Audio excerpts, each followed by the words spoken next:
नमस्कार, मी विलास बडे. न्यूज 18 लोकमतच्या या बुलेटिनमध्ये आपल्या सगळ्यांचं स्वागत. बुलेटिनच्या सुरुवातीला बातमी आहे रशिया युक्रेनमध्ये सुरू असलेल्या युद्धाची आणि या युद्धभूमीवर जे हजारो भारतीय अडकलेले आहेत त्या भारतीयांना तिथून सुरक्षितरित्या बाहेर काढण्याचे युद्धपातळीवर प्रयत्न सुरू आहेत आणि त्याच संदर्भातली एक मोठी बातमी आपल्या हाती येते. रोमानियाहून पहिलं विमान मुंबईकडे आता रवाना झालेलं आहे आणि निश्चितपणे जे पालक आपल्या मुलांची आतुरतेने वाट पाहत होते त्यांच्यासाठी हा एक मोठा दिलासा म्हणावा लागेल. युक्रेनमधील भारतीयांना घेऊन विमान हे मुंबईच्या दिशेने निघालेलं आहे. रोमानियाहून निघालेल्या विमानात 219 भारतीय आहेत. केंद्रीय परराष्ट्र मंत्री डॉक्टर एस जयशंकर यांनी ट्विट करून या संदर्भातली माहिती दिली आहे. युक्रेनमध्ये अडकलेले विद्यार्थी रात्री परतणार आहेत. रात्री 8 वाजता AI-944 विमान मुंबईत दाखल होईल. विमानतळावर विद्यार्थ्यांसाठी राखीव कक्ष आहे. विद्यार्थ्यांची RT-PCR टेस्ट केली जाणार आहे. RT-PCRचा खर्च हा मुंबई एअरपोर्ट करणार आहे. त्यामुळे आताची या घडीची सगळ्यात महत्त्वाची आणि मोठी बातमी ही आहे. या सगळ्याबद्दल अधिक तपशीलवार बोलण्यासाठी आता आपल्या सोबत ब्रिगेडियर हेमंत महाजन सर जोडले गेलेले आहेत. महाजन सर, आणीबाणीची सगळी ही परिस्थिती आहे. एक मोठं ऑपरेशन आपल्याला राबवावं लागणार आहे हजारो लोकांना तिथून सुरक्षितरित्या बाहेर काढण्यासाठी. हे ऑपरेशन कसं असेल, किती कसोटीचं असेल? असं आहे, पहिले तर तुम्ही चांगली बातमी दिली की 450 विद्यार्थी आज मध्यरात्री मुंबईत पोहोचणार आहेत. ती फार चांगली बातमी आहे. त्यांना आणि त्यांचे कुटुंबीय नक्कीच आता खुश होतील. परंतु अजून सुद्धा युक्रेनमध्ये जे भारतीय विद्यार्थी अडकलेले आहेत ते जवळजवळ 15-16 हजारच्या आसपास आहे आणि त्याच्यामधले 70-80% विद्यार्थी हे जिथे ऍक्च्युली लढाई सुरू आहे अशा शहरांमध्ये अडकलेले आहेत.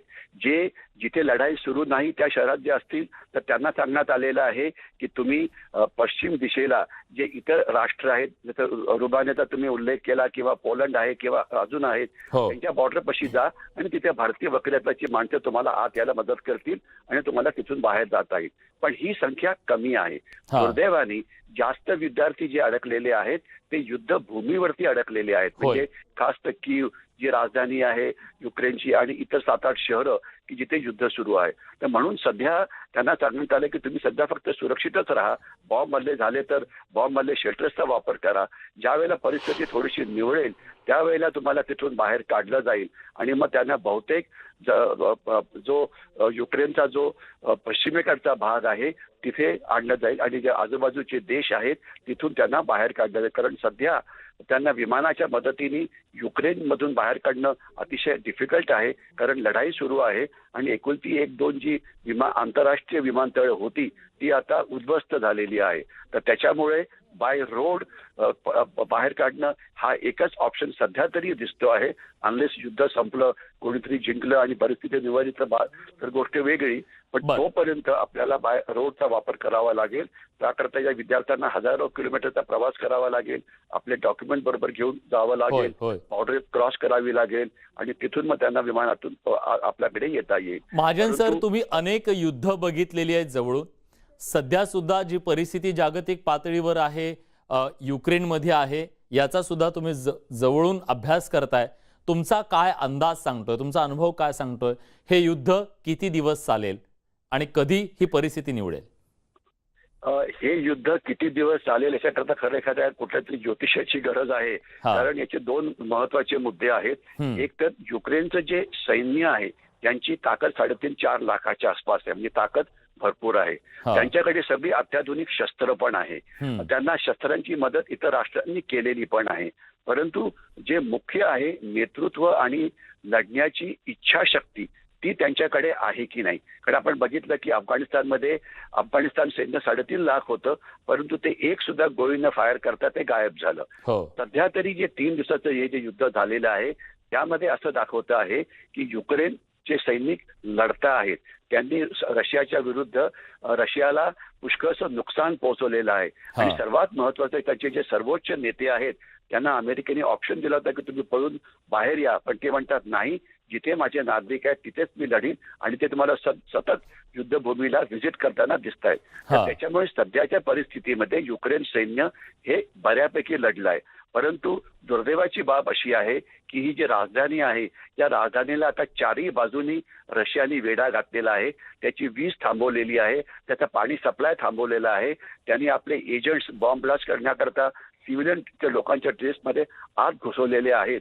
तर त्याच्यामुळे हे शहर रशियाच्या या ताकदीचा किती वेळ मुकाबला करू शकेल हे सांगता येत नाही. काही अंदाज आहेत की 24 तास 48 तास वगैरे, परंतु हे शहर पडेल असं मात्र नक्कीच आहे की 1 दिवस की 2 दिवस हे त्या लढाईच्या युद्धामधल्या लोकांच्या शूरतेवरती अवलंबून राहील. पण जर हे शहर जर पडलं तर यांची सगळी जे नेतृत्व आहे ते नष्ट होईल. तर त्याच्यातलं काही नेतृत्व पळून जो पश्चिमेकडचा भाग आहे जिथे रशिया नाहीये तिथे जाऊन पुन्हा एकदा सरकार स्थापन करेल का, तिथून या लढाईचं नेतृत्व करेल का. तर ही सगळी असे प्रश्न आहेत, याचं उत्तर युक्रेनियन लोकांनी द्यायला पाहिजे आणि त्याच्यावरती सध्या काही क्लिअर कट नाही. कारण राजधानी तर पुढच्या 1-2 दिवसामध्ये नक्कीच रशियाच्या ताब्यात येईल. तर त्याच्यानंतर हे युद्ध संपेल का, की एक दुसरं सरकार दुसऱ्या शहरातून, जी शहरं रशियाच्या बाहेर आहे म्हणजे रशियाच्या कंट्रोलच्या बाहेर आहेत, तिथून लढाई पुन्हा सुरू करतील. आणि एवढंच नाही तर या प्रेसिडेंटने असं पण म्हटलं होतं की ज्या भागात आम्ही हारू त्या भागात आम्ही गोरिल्ला युद्ध म्हणजे गनिमी गावात त्यामुळे छत्रपती शिवाजी महाराज कशावी करू. तर हे सगळे बट्स इफ्स आहे, परंतु शूरता हे लोक किती दाखवतील, नेतृत्व नक्कीच ते बघावं लागेल आणि त्याचे उत्तर कदाचित तुम्ही म्हणालात त्याप्रमाणे काळात दडलेली आहेत. पण आपण आशा करूया हे युद्ध लवकर थांबेल. धन्यवाद सर, न्यूज 18 लोकमतशी तुम्ही सविस्तर बोललात त्याबद्दल. रत्नागिरी जिल्ह्यातल्या आकाश कोबनाक यांच्यासह भारतातील 50 विद्यार्थी आता बस मार्गे रोमानिया देशाकडे बॉर्डरवर निघालेत. भारतात परतण्यासाठी ते सगळे उत्सुक आहेत. आपल्या भारताकडून युक्रेनमध्ये अडकलेल्या विद्यार्थी आणि नागरिकांसाठी खास विमानाची व्यवस्था करण्यात आली आहे. आकाश आणि समृद्धी खोत या 2 MBBSच्या विद्यार्थ्यांसोबत त्यांचे इतर मित्र बसमधून प्रवास करत आहेत. आजच्या विमानानं भारतात परतणार आहेत असं भारतीय दूतावासाकडून सांगण्यात आलं.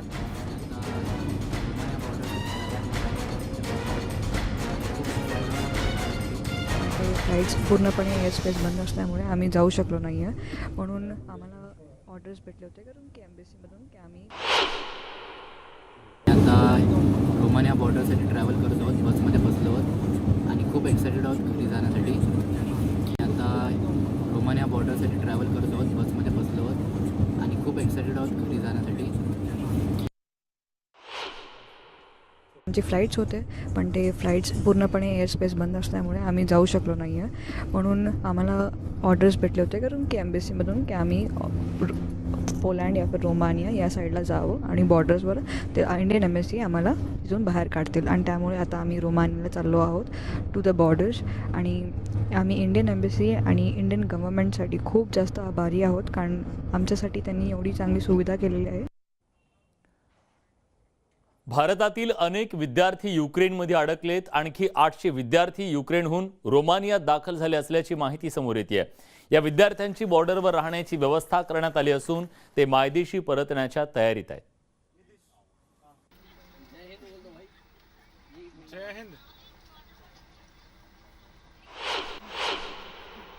जैसे ही हमें पता चला कि पे अटैक हो गया है, नेक्स्ट डे ही हमें पहली मतलब सुबह ही इवैक्यूएट कर लिया गया thanks to Indian embassy Ukraine में, रोमानिया में और हमारी इंडियन गवर्नमेंट का. जब से ये सिचुएशन का हमें पता चला है हमारी एम्बेसी और हमारी यूनिवर्सिटी कॉन्स्टेंटली हमारे टच में है और उन्होंने हमें पूरा सपोर्ट किया है यहाँ तक आने के लिए. और आज भी जब हम आ रहे थे तो हमारे साथ पूरी सिक्योरिटी थी. चेन्नई से निकलने तक बहुत अच्छे से हमें यहाँ तक लाया गया है और यहाँ आने के बाद तुरंत ही हमें एम्बेसी कलेक्ट करने आ गई थी और उन्होंने भी हमें पूरा सपोर्ट किया है और बहुत अच्छे से यहाँ तक लाया है. तो thanks to our embassy and our government and our university. The Indian Embassy in Ukraine and the Indian Embassy in Romania have helped us to come to evacuate us from the current situation and to move us back to our homeland India safely. The moment we have arrived in Bucharest, the Indian Embassy of Romania is with us from that point till now and they are taking care of everything that we don't face any difficulty in this whole traveling, and we are very grateful to each and every one. तरह से उनको सकुशल लाने का कार्य तेजी से चल रहा है।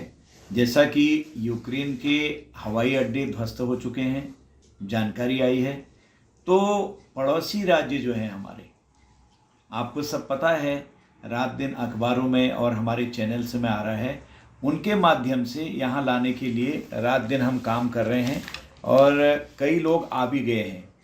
हमारा हंगरी है, रोमानिया है और वहाँ पर बुखारेस्ट एयरपोर्ट से तो कई वहाँ पर लोग इकट्ठा भी हो गए हैं, लगातार जा रहे हैं। जो हमको सूचनाएं आ रही है तत्काल हम उसको अपने विदेश मंत्रालय को भेज रहे हैं, पासपोर्ट नंबर, उनका टेलीफोन, उनका एड्रेस, और वहाँ जाके जो हमारे अधिकारीगण हैं, जो भी हमारे राजदूत इत्यादि जो भी वहाँ पर हमारे अधिकारी हैं, वो सारी की सारी टीम हमारी लगी हुई है। सरकार की पहली प्राथमिकता है कि सकुशल अपने नागरिकों को भारत लाया जाए। अमेरिकेने युक्रेनचे राष्ट्राध्यक्ष झेलेन्स्की यांना कीव सोडायला सांगितलं। झेलेन्स्की यांनी रशियाच्या विरोधात ठामपणे उभं राहणार असल्याचं सांगत हा जो प्रस्ताव होता तो धुडकावून लावलेला आहे। आणि आपण ज्या युद्धभूमीवरून आपले सैनिक युद्ध लढतायत तिथून आपण लढत राहू आणि जिंकू, अशा प्रकारची भावना झेलेन्स्की यांनी व्यक्त केलेली आहे। त्यामुळे निकराचा लढा दिला जातोय युक्रेनकडून सुद्धा रशियाच्या या बलाढ्य हल्ल्याला, आणि अमेरिकेनं त्यांना युक्रेन सोडण्याचा सल्ला दिला असला तरी तो सल्ला मात्र त्याने धुडकावून लावलेला आहे आणि झेलेन्स्की यांनी लढण्याचा एक निर्धार बोलून दाखवलाय।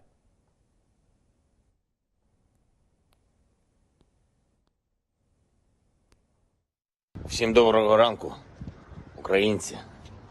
Зараз в мережі дуже багато з'явилось фейкової інформації, що, немов я закликаю складати зброю нашу армію і йде евакуація.